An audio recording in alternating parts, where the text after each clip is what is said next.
Hello, everybody. It's Roadblock here. We are on the free to play account. A lot of really interesting news today.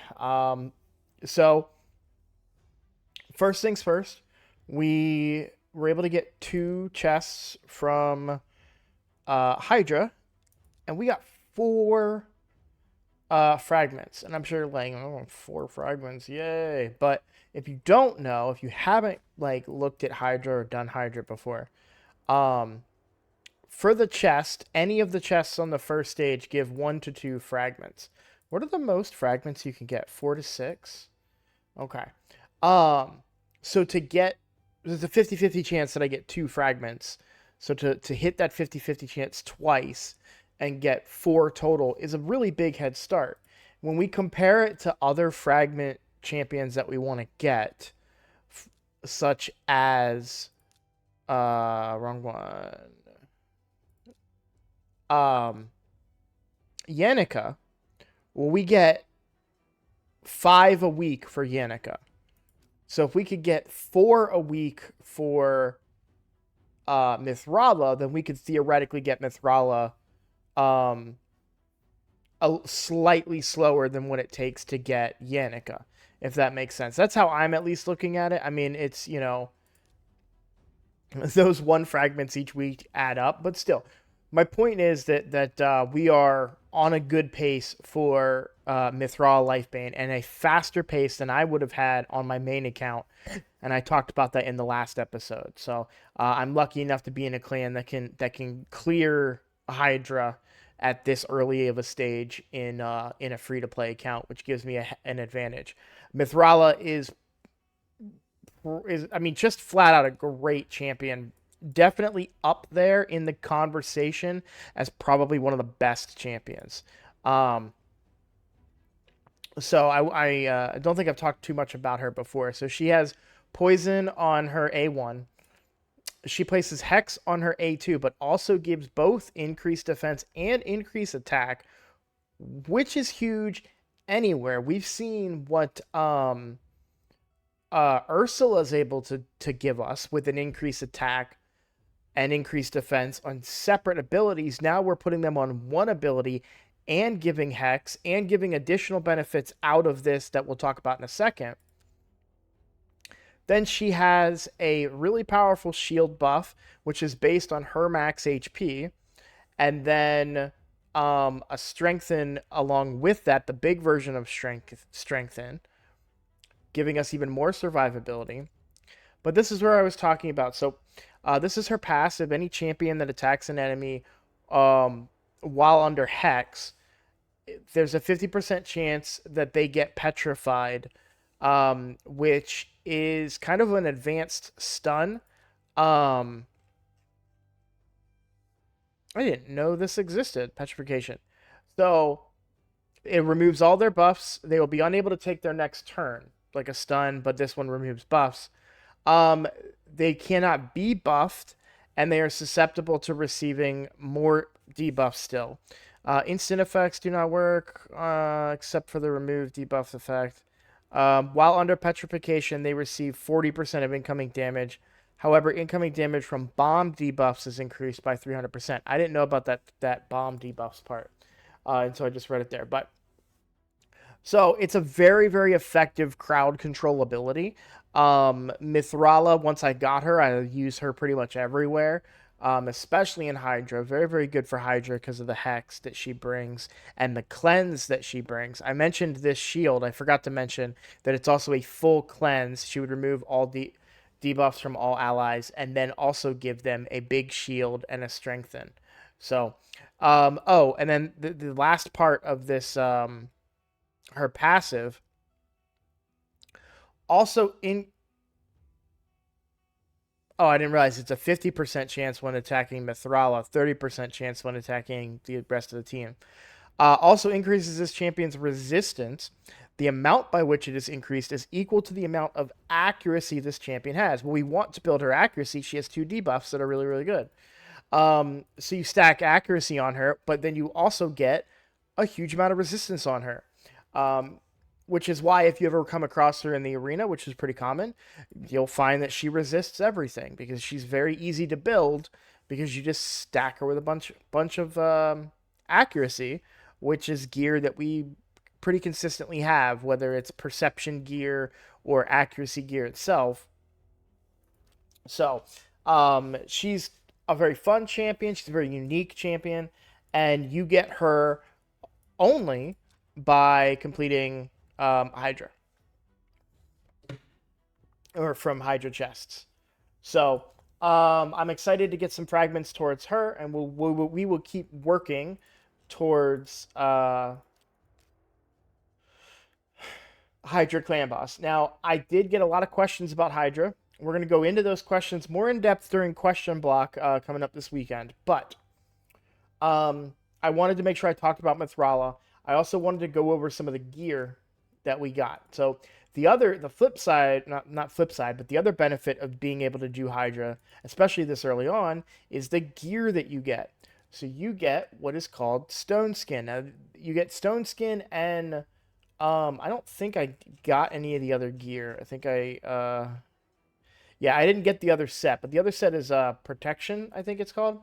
We'll look at it eventually, but both of the sets have very unique set bonuses, unlike traditional. So if like we'll use Toxic as an example here. If you get 4 pieces of Toxic, you get the benefit of it.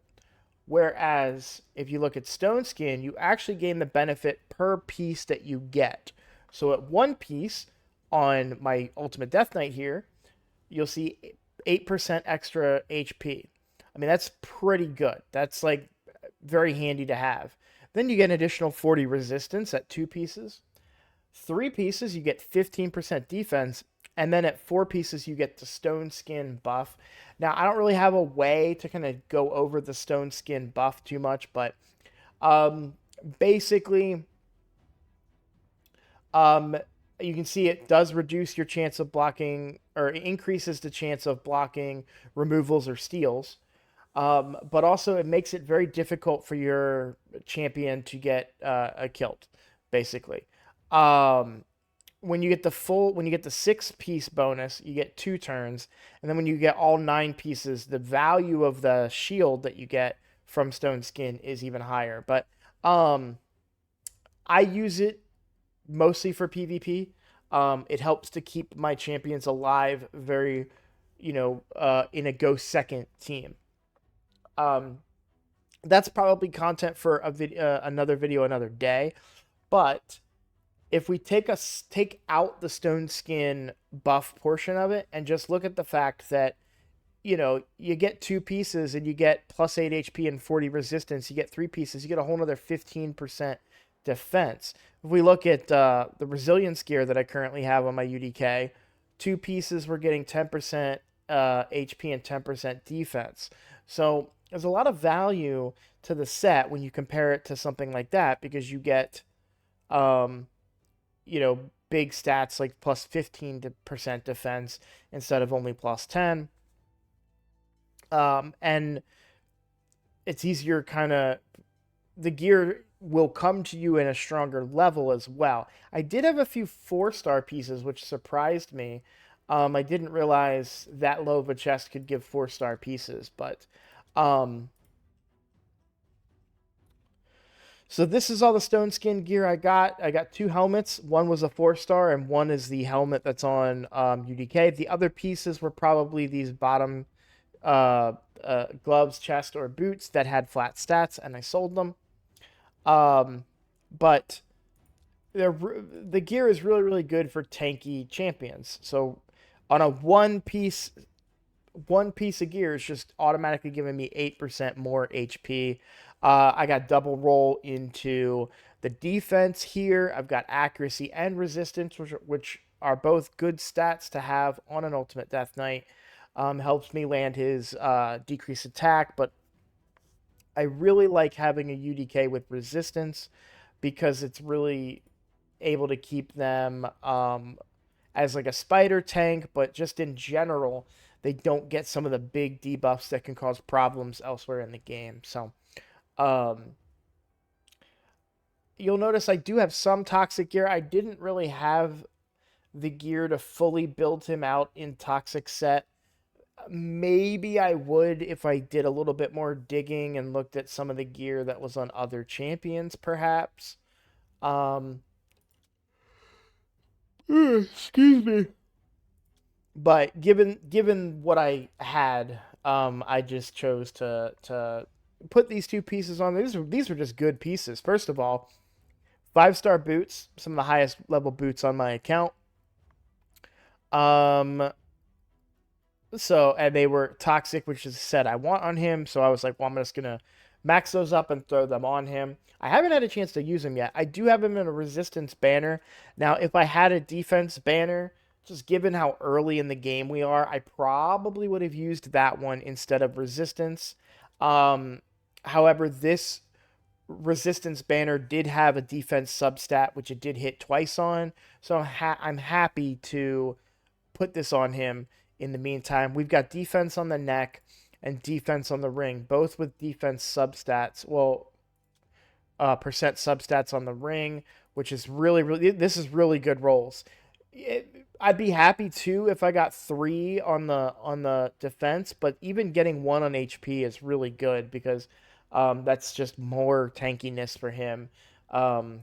In general. And then I was looking for accuracy and resistance on the neck as a substat to go along with defense, and we got that. So really, really happy so far with a lot of the gear and the rolls that we've got. I mean, two there, 2 more hits here on defense, and then 3 into resistance here on the weapon. So I built him pretty tanky. Like I said, I haven't had a chance to use him yet. He's not mastered yet.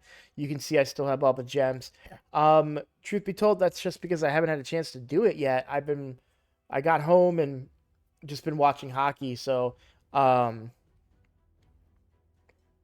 the game just finished, and I was like, all right, let's get on and make the video. So I'll work on his masteries, and I'll probably have them done by tonight. And if I remember next video, we'll discuss them. But I finally built out UDK. He is 60. Finally got him fully leveled up and ready to go. Update on the Clan v Clan. We're probably, well, yeah, we're not going to win this.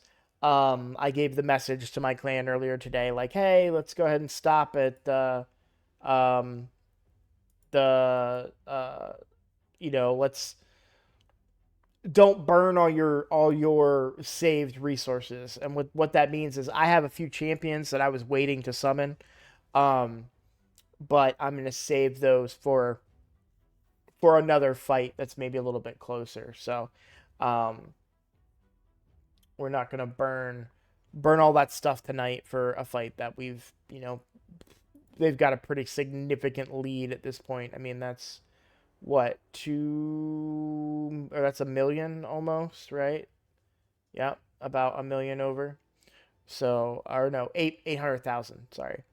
The points contribution from the free to play account is pretty solid, 63,000. Um, we're kind of tapped out at this point, other than fusing, or not fusing, forging some gear. Would love to get Defiant on UDK at some point in the future, which hopefully we'll be able to achieve the Forge Pass challenges at the end of this. I'm just waiting on this champion here. I threw them in here just because they would level faster than the champion that was currently in there, so that we can get this challenge done, or not challenge, but this Forge Pass challenge done. And then we just need to do one more arena. So those arenas will definitely happen and get that done. So, what else did I want to talk about?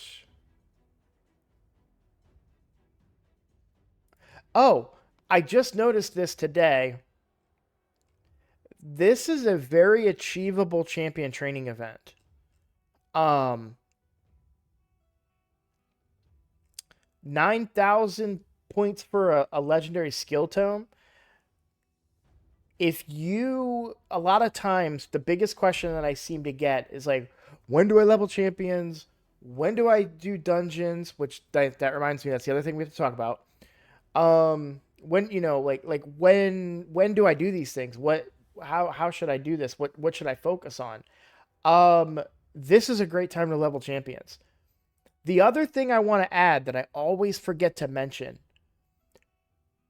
don't grind your champions in brutal unless you are under an XP boost. Now, I've been under an XP boost since I've started the account.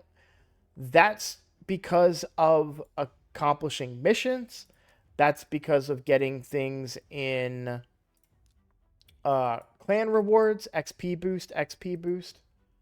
And it's just been extending the starter amount that I had.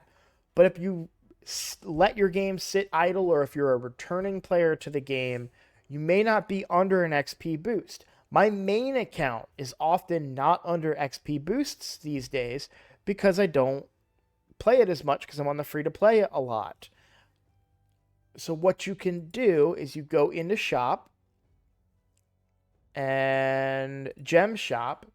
All the way back here, there's a 3-day boost for 280 gems or a 1-day boost for 140 gems. So if you say, I want to level a bunch of champions, or I want to level up a bunch of food, or maybe you pulled something. Maybe you pulled a champion, maybe you pulled a UDK, and you're like, I want to level up this UDK. Let's throw him in campaign, 12-3 brutal, let's go. You need to make sure you have this XP boost on. It's increasing the XP by 100%. It's a lot. That is a lot. You don't want to be just throwing away 100% XP, extra XP, right? I mean, it's just wasteful at that point. So pay attention and make sure you have the XP boost. This other one is the Forge Pass boost. That costs real dollars. So that would take you out of the free to play. That's something that we could never achieve. That being said, this is a free to play account. But I'm not going to ignore some cool low spender stuff. The Forge Pass is a pretty decent low spender opportunity, if I'm being honest. It's not super cheap. I think it's $20. Yeah. So it is $20. Don't ever. I'm gonna tell like trade secret. If you do want to spend money on this game, don't do the gold pass. I'm telling you, that is the biggest waste of money. The only advantage you get out of it is getting the 30% XP boost a little bit earlier. But I guarantee you, if you play the game, I'll say that. As long as you play the game, if you get the gold pass, you'll get all the rewards. Because the gold pass unlocks the weekly challenges. If you guys remember with how active I am, the last Forge Pass, we got to like right here-ish, 47 or 48. If you get the weekly challenges, you get you're would have blown by that amount, and would have been finished days before it ran out. So, if you do choose to spend money on it, it's $20, which isn't cheap. It's not $5 or anything. But if you do get this pass, the rewards you get from it are solid rewards. And you do get these raid boosts as you go through it. You get 10% each time that you hit these certain checkpoints. And that extra XP boost can level your champions pretty quick. So, again, I won't be doing it on this account. It's free to play, but I do get almost all the Forge passes on my main account. So, I wanted to, just mention that at the very least. Not encouraging you guys to do it, but if you are considering, what are some low spender options, that's one of them. Or at least one that I like. Maybe there's content creators out there that will say I'm crazy, but I like the Forge passes. So, the other thing I wanted to talk about, we hit a big, big, big milestone. I might need to pull something up on my other screen here, but we were able to do stage 20 of Dragon, and consistently. I've actually been farming this during Clan v Clan because I didn't know about that champion training event. Um,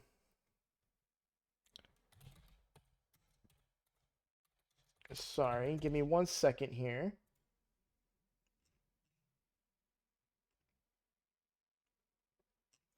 That's clan boss. This is dungeons. All right, so this is the one that I want. All right. So these are the drop rates for dungeons. So when you look at stage 20 guarantees either a 5 or a 6-star item. So no more 4-star gear, right? Now it's still a bigger chance that you would get a 5-star piece than a 6-star piece, but you're still guaranteed to get a 5 or a 6-star piece. But this is the big kicker here. So tournament dungeon diver points and tournament points. If you look at stage 20, you'll see how it's like this darker blue color. So you get 0.76 on average dungeon diver points per energy. For tournaments, it's 1.11 points per energy, but you'll see the color is darker than the other colors because this is a great farming spot. Now, likewise, on stage 16, you get an abnormal amount of chances at better gear. So you'll see that it does jump up here. It's actually slightly more efficient at stage 16 than stage 20. That being said, I would still do stage 20 because you're going to guarantee yourself good gear that you will use rather than 4-star gear that you will inevitably replace. And then it's counter for the tournaments. So tournaments is definitely stage 20. So stage 20 is kind of a hidden gem almost, where you really want to be able to get to stage 20. Do you also want to go all the way up to stage 25? Absolutely you do. But hitting that stage 20 checkpoint is very, very good for any account. For dungeon divers in particular, because now you're getting the one of the best points per run option, or right, and farming good gear for your account.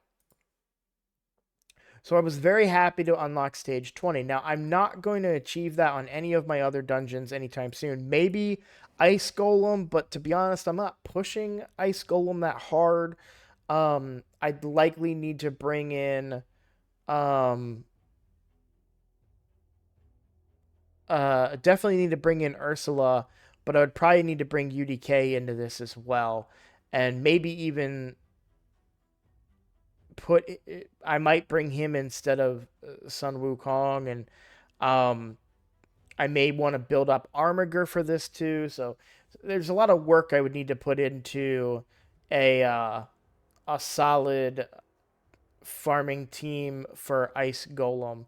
And the gear from Ice Golem is very, very good gear, but I would argue that it's slightly more late game. Provoke, Cursed, Reflex are all going to be gear that's a little bit better in the late game when you have supports that can help keep champions alive that would benefit from this. And Cursed is more of a Hydra gear set as well. Same with Provoke. So they're much improved sets and they're worth getting these days, but you're still gonna want it's still later on in the game when you're really gonna gain benefit from them. So for me personally, Ice Golem just isn't on my list of dungeons to progress in at the moment. You know, I absolutely I would love to get it to 20 at the very least to be able to do it during the dungeon divers and tournaments that we're just talking about. Now, Spider's Den, I'm pretty hard stuck right now. I tried to run 18 today with a UDK in there. and I'm not really able to do enough damage in general. What I really need is turn meter control. So perhaps I could bring in level up my Armiger next and bring him and get some turn meter control on the spider, but the spider is healing up at a faster rate than I can do damage to it at this point. The spiderlings aren't really a problem because UDK takes care of them, but I lack the damage. So what I need is somebody that can bring percent-based damage or really high, hard-hitting single target damage. And I just don't have that on the account right now. On the flip, or an AoE HP burn, which I currently do not have on the account.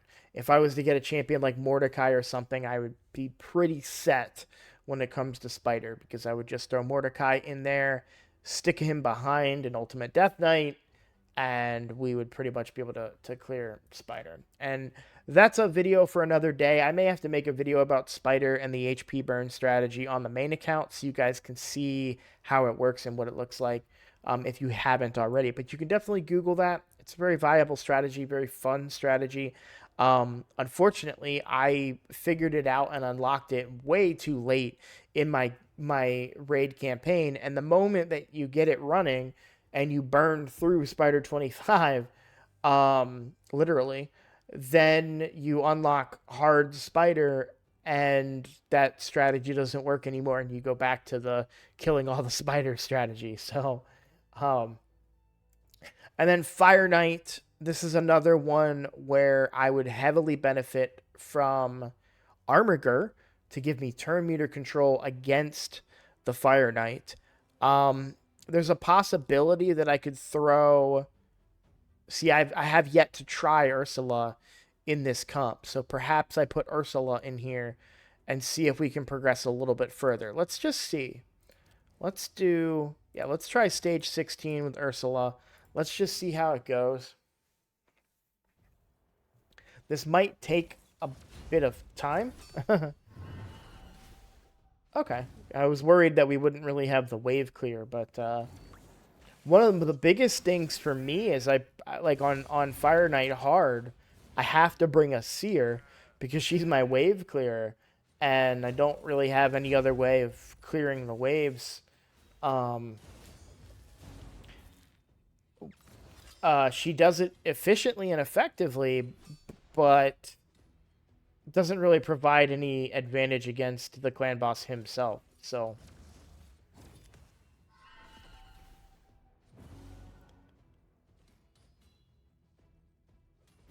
I don't think we're fast enough this time. Okay.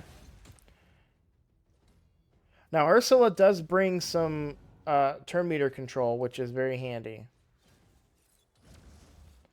So we'll break him this time for sure, but we lack the turn meter control, so we just got to get through this shield. That's not the ability I need you to use there,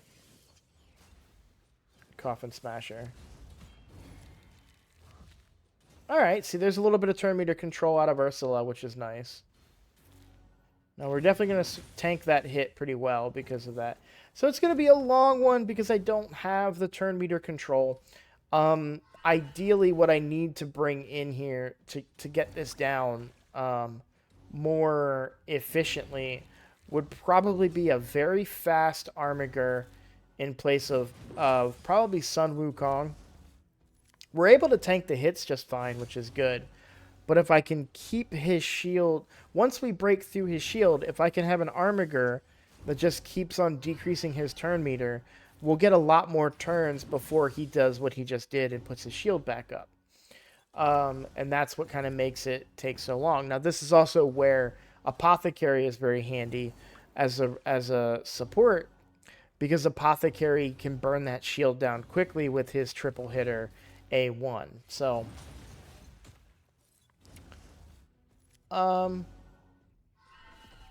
yeah, we're definitely going to beat it, but it's going to take a while.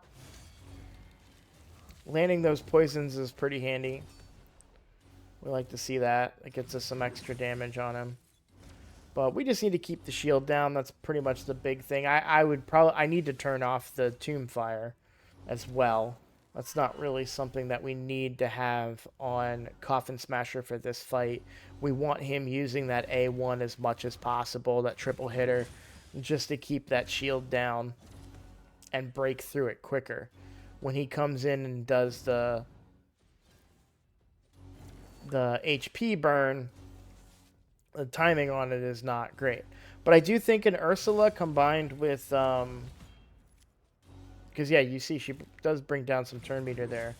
Ursula and Armiger could probably fix this. So I think it might be finally time to go ahead and work on getting Armiger to 6 stars. He's already 5 stars. We don't have that much left to go on him. Just need to get him some food and then get him the right gear, which we're now able to farm from Dragon 20, which is really, really handy. So that's what unlocking Dragon 20 helps you do. You can now farm 5 or 6 star gear. It helps you be competitive during the tournaments and such. And I can start gearing up my champions to be even more effective than they've already proven to be. So, very, very long fight. But again, we are able to unlock this next stage. And, you know, we can only improve the team from here. So, a reason I'd say that Sun Wukong gets the boot over anybody else for Armiger is just because he's the only one that doesn't bring multi-hitting. He is one of the bigger damage dealers in the fight right now, but Armiger would help. He would actually give the ability for Kale to do more damage in the long run. So yeah, I think because Armiger would solve the problem in several areas. He'd be able to turn meter control many different. He'll be able to control Fire Knight and control Spider as well. So I think that might be the play. We're pretty far removed. I think the next pull will probably be Ancients, unless they throw a Primal in there and change the rotation. But I don't know how far out Ancients is going to be. The next 2x event. So, and honestly, we're really, and we're in the middle of a champion training event. That's a really good champion training event. So now's the time. So I know we just got UDK, but we already have 1 5-star food ready to go. And we can start working on the next group of 5-star food, and while also building up Armiger. So tomorrow's episode, I'm going to put the trick into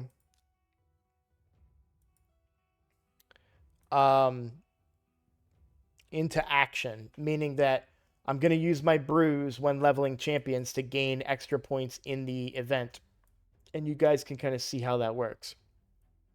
I've talked about it. I've probably shown you guys how it works before, but I really want to put it into effect. So that's what we'll do tomorrow. Sorry for the long video. I really thought this was going to be a short video, but there was so much stuff that I wanted to talk about. So I'm just going to go ahead and end it real quick here. But thank you guys for watching. I've got a lot of questions for Question Block coming up, so keep an eye out for that this weekend, and I will see you all next time.